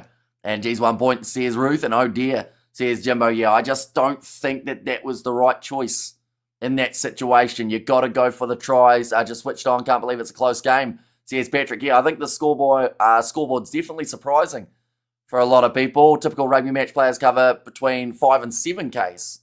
Depends on the position. The backline players typically running slightly further than forwards. A study showed around 7Ks, while forwards covered around 6.4 in an 80-minute game. And Leinster building a lead now, says Xander. Yeah, currently the 8-point lead on the board. For the Scarlets, it only takes one counter-attack here. One big line break to get them back into it. We have got there, Hammy. Are you a marriage agent? What does that mean? Is that like someone who organises marriages? Like a matchmaker? And come on, Scarlett, says Powerbot, and Leinster lack good decision-making, says Dr. Deco. Our Prendergast wide cutout pass goes over the head of Scott Penny, but James Lowe cleans it up into their own 22 with Liam Murray. He'll be looking for the sideline again here and just manages to find it with a fantastic kick down the field. They've been exiting from their own 22 very nicely in this game, the Scarlets. Right, sounds like another sub is about to be made. That Leinster coach will be peeling the wallpaper off the dressing room walls. And just Googled, it sounds like the numbers are small. Maybe it's an old study, says Katzenell. Yeah, I feel like the only ones who would really know are the ones who have the tracking information, because that's what all the players have in the back of their shirts up the top, is a little device that does tell them how far they've run and all that information. Now, thrown in, taken by Joe McCarthy. Holly Davidson almost got smacked in the face with that ball. In fact, she did. Got hit with it, so crowd giving her a bit of a boo for that one. But Joe McCarthy, hit her on the back. And in the end, I tried the whole mail order thing for a bit. Worst idea of my life. Luckily, I got a full refund. Says Christopher. I was just too good looking to be married. Says Ruth. Could also be the other way, though. Maybe not good looking enough to be married. The other side of things. Hello, everyone. 40 minutes. Says Ruth there, in silly position for her to be in. Yeah, it wasn't the best positioning off a line out to be directly behind the halfback in that scenario. But now Leinster, they have still got the ball back, so the game goes on. James Lowe kicks it in behind. Scarlets again have got men back, and I feel like at the moment they've got about 2 or 3 guys who are dropping into that real deep role, which means maybe Leinster, a little chip in behind might be the thing, or a grubber that could create a bit of a space, as we saw last year. Even if the Scarlets win, doesn't guarantee a Bulls win. They make it to the final. Says cool story. But again, Blair Murray, just a really good exit from his own 22, using the angle effectively, just getting that ball to bounce into touch. He is a real talent for the Scarlets team. And Murray is a great kicker. Yeah, he seems to just know the angles and how to make the most of them. Now Scott Penny breaking off, giving it to Jack Conan. After Leinster attempted half a little crack at a rolling maul. After today's after today's game, does the breakdown still think that URC is a low-level competition? They'll probably bring it up at some point just to get more views, because, I mean, their channel numbers went through the roof when they started talking about it. So if they have a slow news day, they'll say something about the North to give them more viewers. Now, good tackle made on Andrew Porter, and the penalty goes the way of the Scarlets, who got into the breakdown and managed to work it away. Everyone has a wife or husband in the world. Just up to you if you want to go out and use your mouth to talk to the woman. Just mount the woman's son. And Amish's girlfriend is in the room next door preparing burgers. I wish. It's currently 3:15 a.m. I'm home alone at the moment, so there's no burgers being prepared, and I'm quite sad about it. Can you marry your cousin in New Zealand? I don't know if his 3rd or 4th cousin is allowed, but it's still a bit dodgy, isn't it? like there are plenty of other people around the world that you can go for other than relatives. That would be my marriage advice for everyone in the chat. Don't meet your wife at a family reunion is the gist of it. We have got there, Hamish, I have 160 female tight hair prop. Okay, hygiene. Can cook simple things like sandwiches and salads. Smells all right. Just what will you pay me for her? Pay you for her? Is it like renting, or is it like rent to own, or what's the go there, Powerbite? Doesn't sound like a legal business. Cousins are fair game, says Win. Now, going to be kicking this one high once again for the Scarlets, around the halfway line.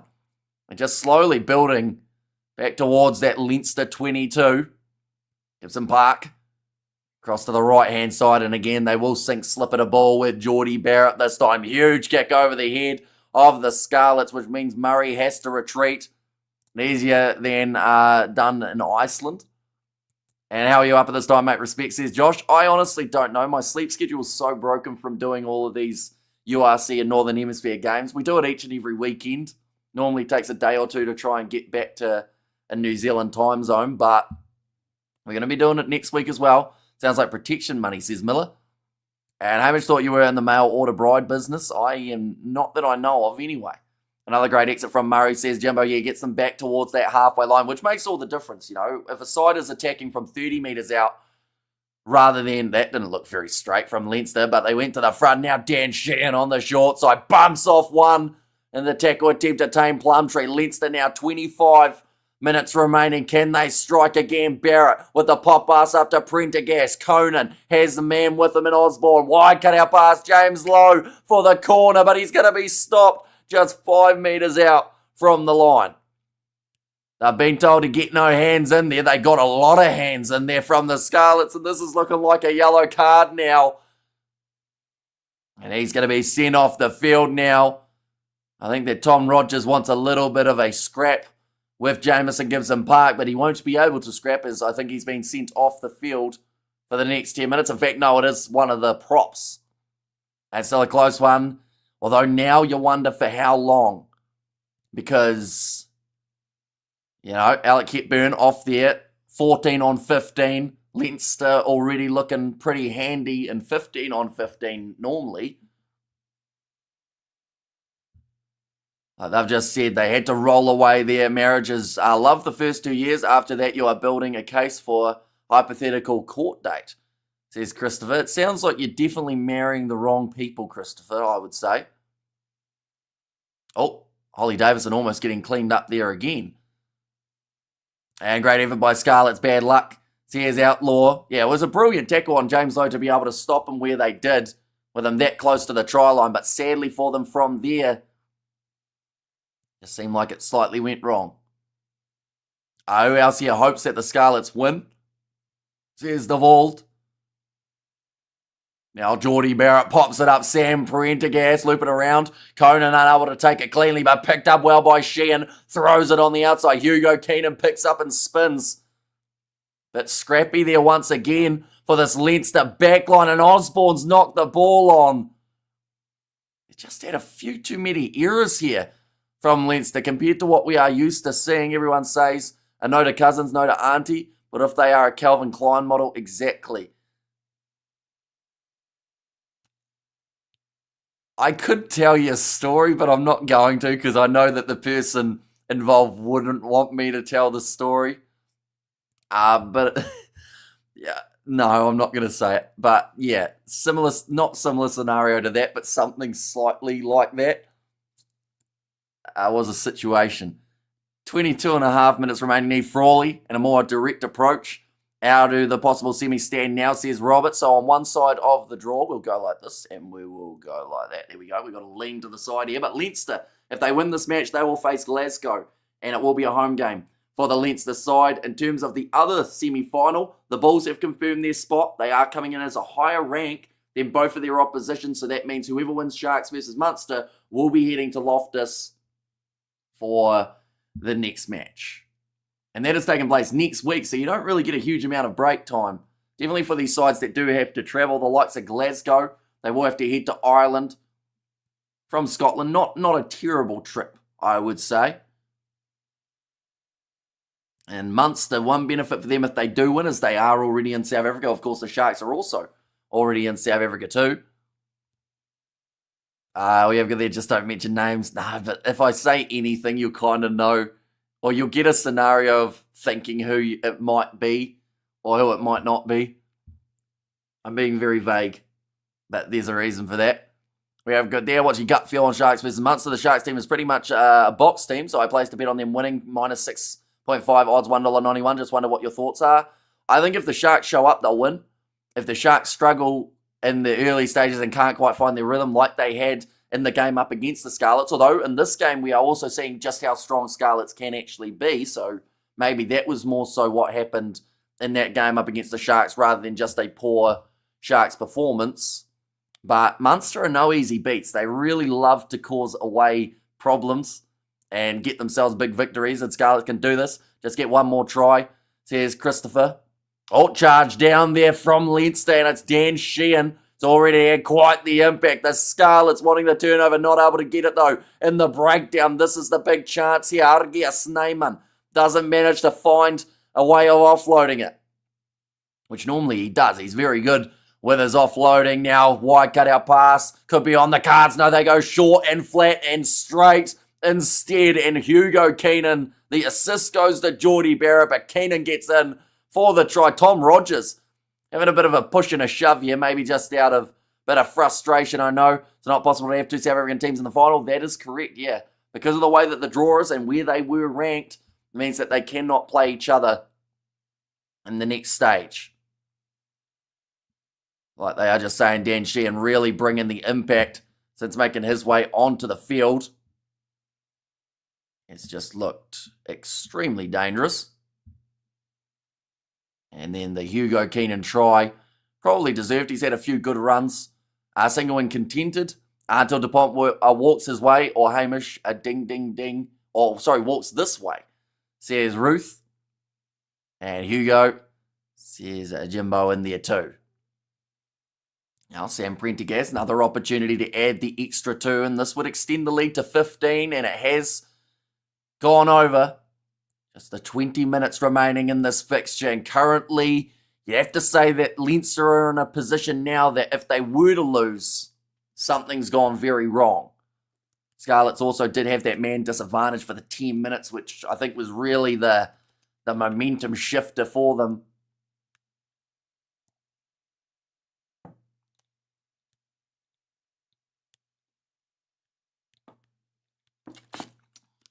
They also still have that yellow card for another 5 minutes, which is a long time when you're playing with 14, the 60th minute of a contest. Going to be kicked off now by the Scarlets. Owen Lloyd down towards the 22. I think Leinster are looking into the sun now for this half. It's been a really weird day weather-wise. We've seen some sun, we've seen some rain. I'll put my money on Etzebeth all day, says Miller. Now Argus Neyman joining the breakdown, protecting the ball for Leinster. Geordie Barrett going to sink the slipper into it and kick it far down the field. Owen Lloyd, they're ready to take it, and he's gone with an up and under of his own. Well handled by Sam Prendergast, gets round 1. Finds a bit of space and gets the 50-22. Or does he know that ball just curled away from the sideline right in the last moment? Gibson Park makes the tackle there on Lloyd, only 5 metres out. Leinster with the counter ruck. They've managed to get it for half a second. Then Plumtree tries a chip in behind it, goes straight back to Conan.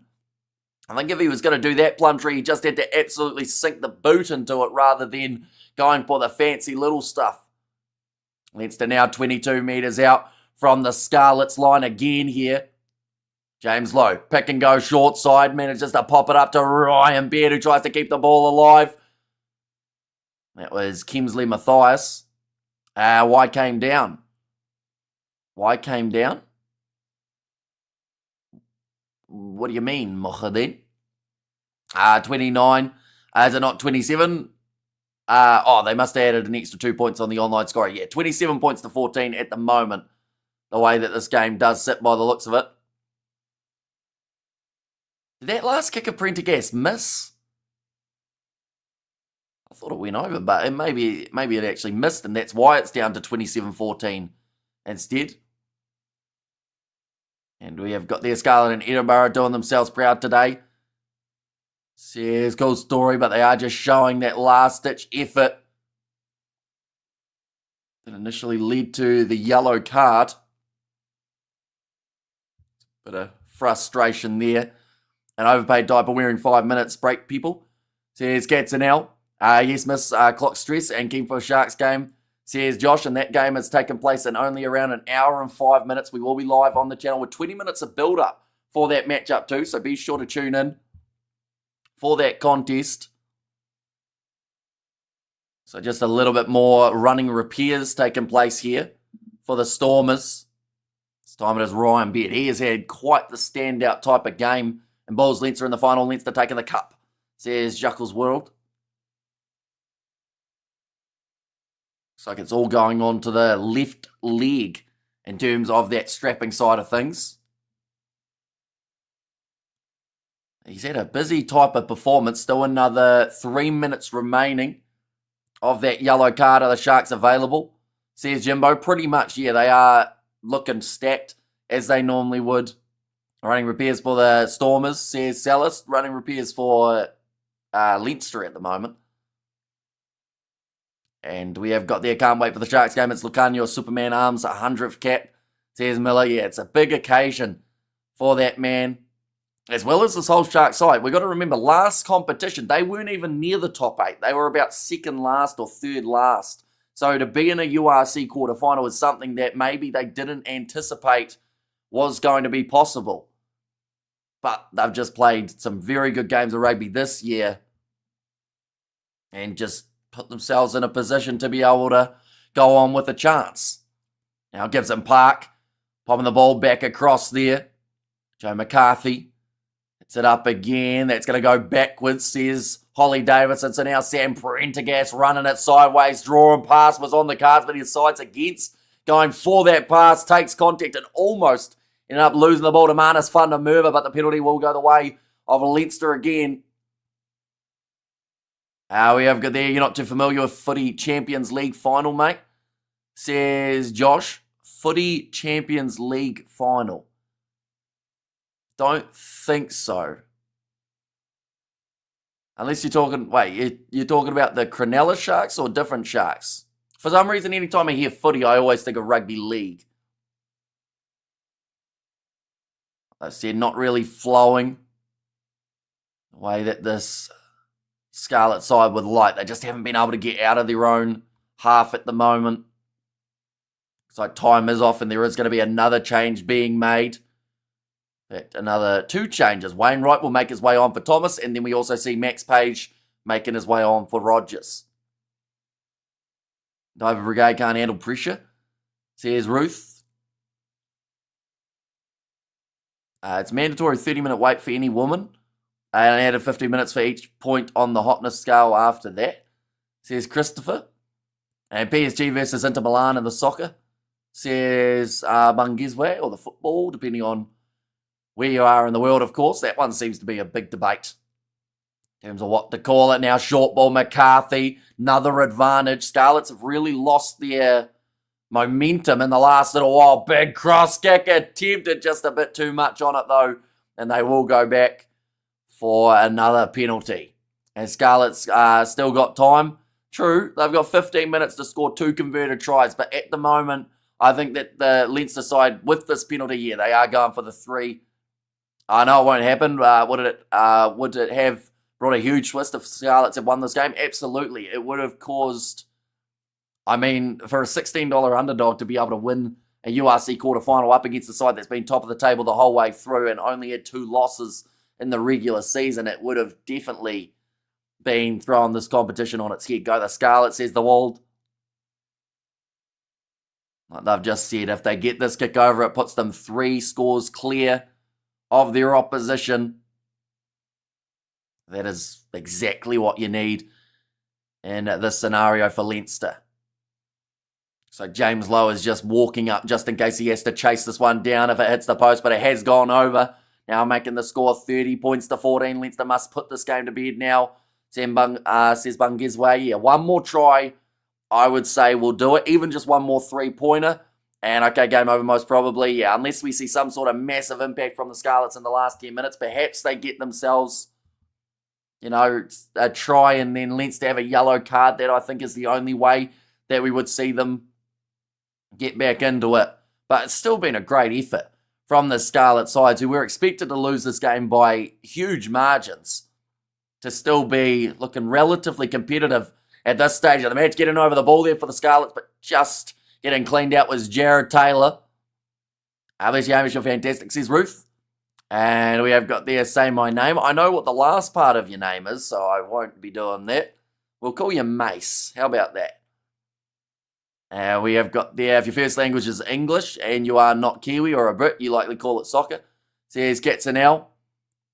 And Scarlets are going to score, says Ruth. And Scarlets need another interception try. And Hamish, don't say his name. And we have got there, Lenny going to be hard to beat next week. Great effort by the unders. Looks like Jack Conan, he's getting his eye. Looked like they were actually putting a little bit of either a cloth or something to stop it from bleeding. That's a bit of a concern. Might even be the eyelash, or like the eyelid, I should say. Yeah, that doesn't look too good for Jack Conan. Got something in the eyeball. I think it was a finger by the sounds of it. You are very well informed, Hamish. I think it's only because I've been sworn at that many times on these live streams that you kind of learn what the familiar words are. And in South Africa today for the Sharks game, Sharks by 10, and Scarlets and Edinburgh both had a good go at it. At least this game doesn't have a cricket score, says Sakabula. It looks like Conan's probably going to make his way off the field now with that eye injury. Need Leinster 15.5, says Bhavani. James Lowe, he knows that feeling all too well of getting a finger in the eyeball. Getting cold, too lazy to close the door, says Cool Story Brooch. And Hamish knows what that means. He's Afrikaans, says Roof. So Max Deegan, I should say. Makes his way on the field for Jack Conan. Kick downfield. Blair Murray goes back across to this left-hand side now. Once again, Scarlets decide to send it eerily. Old James Lowe, he had all the time in the world to be able to claim that one, but he was looking straight into the sun, which means that there is an advantage now for the Scarlets because of a knock-on. Nice spin from Blair Murray.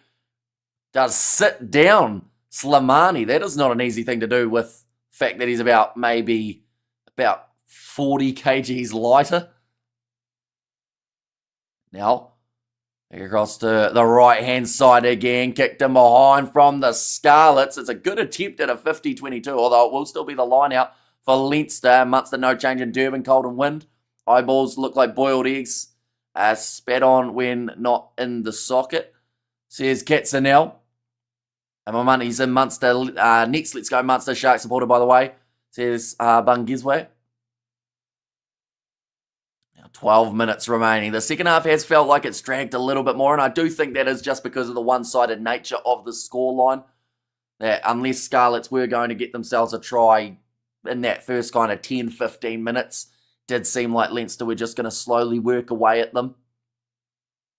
Now thrown in by Dan Sheehan. South Africans have a tendency to teach bad words to foreigners. The exchange student is in my class. Could swear like sailors, says Christopher. Now James Lowe, again looking to kick this one downfield and does get it into touch. Only 11 minutes now left. Can Scarlets score before the 70-minute mark? If they can, thin chance that they can still find a way back into this game. But if they do not score soon, and if Leinster get themselves one more, then it is definitely done and dusted. Looks like about a 7-man line out here for the Scarlets.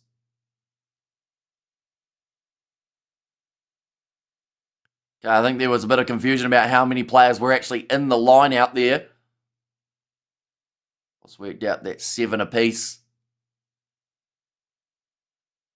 for the two teams. That's the first yawn of the night, I think. We are currently sitting 3:33 a.m. here in New Zealand, but we have still got that next match between the Sharks and Munster that we will be covering on the Channel 2. 10 minutes now remaining on the clock, and at the moment, Scarlets have given away possession yet again. James Lowe kicking it downfield, well controlled by Blair Murray with his boot. The human body is a brilliant machine. Says when Roberts gets it away to Murray, who has definitely been man of the match in terms of what we've seen from the Scarlets. If it was just based off their team's performance, short ball, open space again. Sam Lousy, beautiful offload, bumping off. Here come the Scarlets. Roberts towards the try line. In fact, this time it's Johnny Williams. And the Scarlets have scored. I said that they needed to score before the 70th minute. They've scored 70 minutes and 19 seconds. So I feel like that's close enough. But now, is there still the late change that can happen in this game? Nice, it's only 17:35 in South Africa. What a beautiful place, says Bhavani. Joe Roberts was waiting for it on the outside, but Johnny Williams, number 12, the one who does get the reward.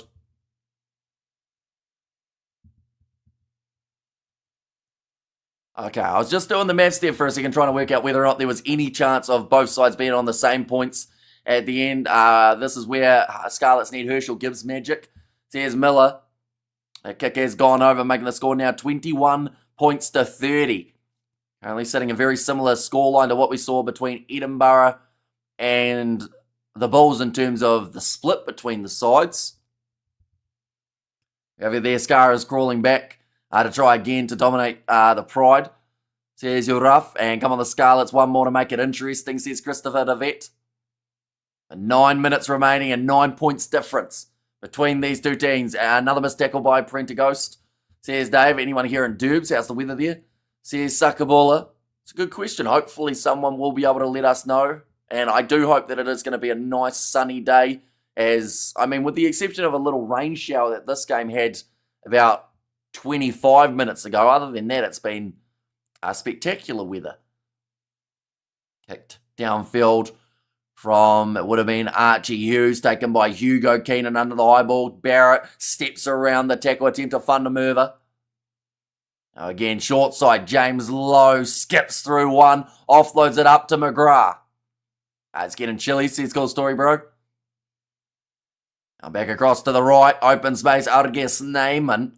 Thought about the offload, still running forward. That's the thing, like Sam Lowsey's been doing some brilliant offloads throughout this game too, and he's probably done the better, seeing as Argus Neyman hasn't actually been able to get an offload away as of yet. Not from a lack of trying though, he just had his hands tied up just a little bit more. Then off to McGrath, short ball to Penny. Leinster have got themselves the penalty advantage. Loped around Prendergast. That was a poor bit of handling, but luckily for him, it's gone backwards. No. In fact, they say it's gone forwards. And cool weather in Derbs, light wind, few clouds, no rain tonight. Says Brian, so that is great news. Oh, this is going to be a TMO check now.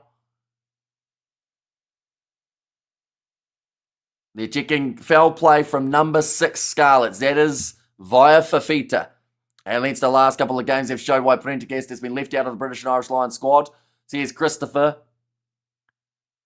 It's the shot on Hugo Keenan that they are checking now. Oh, he's connected with the chin there via Fafita. And I do feel slightly bad for him. I think he's just forgotten how tall he is. I think he wanted to put the shot into the sternum, but because Keenan's slightly lower, it means that he does get him in the chin and then hits him in the chest. So I think this is going to be probably a yellow, maybe even red. 6 could be lower, they've said. Yeah, just gets him on the chin. Glancing blow, says Holly Davison. This might just be a yellow here. Right, we're waiting to hear whether or not the TMO would agree with that decision. Okay, they want to look at it in real time. Yes, ma'am, says Uraf. And there's no excuse, he needs to go. Says Katzenell. Yeah, I think it will just be a yellow in this case. Obstructive, says Ruth. Like they've said, borderline yellow-red situation there for Via Fafita. I don't think there was a huge amount of malice in it. He is upright, though. Okay, it sounds like it's going to be not a high degree of danger, so it should just be a yellow for Via Fafita.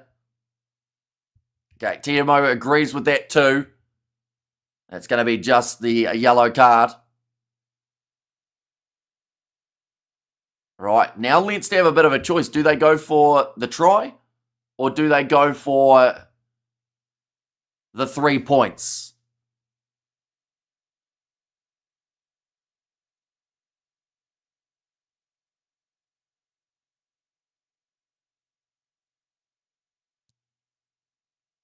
Okay, the female commentator there saying that she felt like there was no mitigation whatsoever and that they are now looking for excuses not to give red cards. Which is quite the statement, to be fair. We have got there Ollie talking the danger down again. And how many minutes left, says Barry Green at the moment? Still 7 minutes remaining.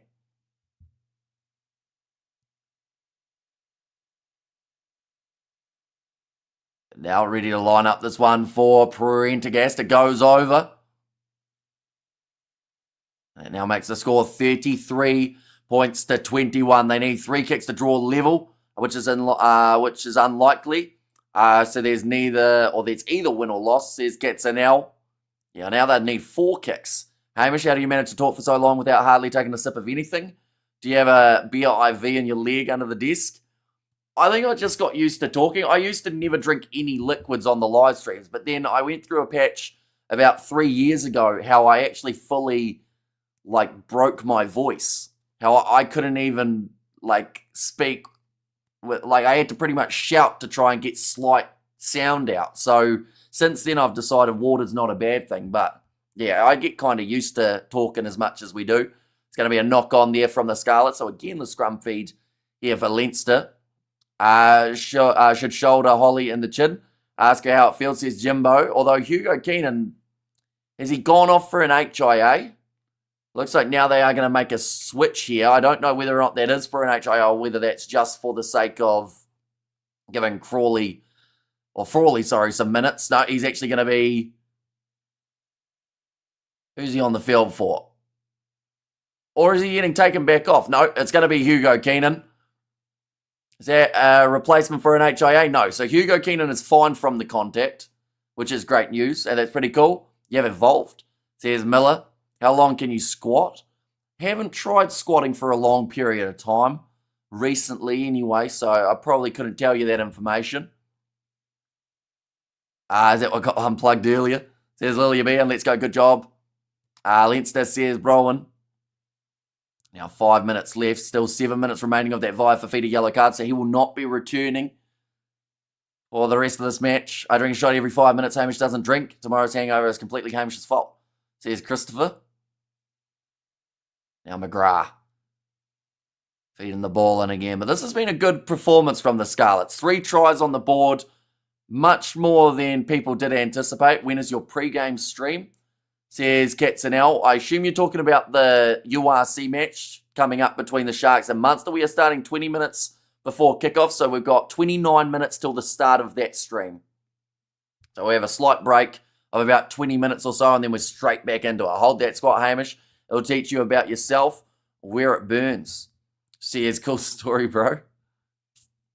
And does the score suggest Glasgow have a chance to win next week? I'd say that they've probably got a decent crack. Like, this has been far from the best Leinster performance, but I do think that this game under their belt, they will be better next week, and it could actually be a really tough game for both of the sides.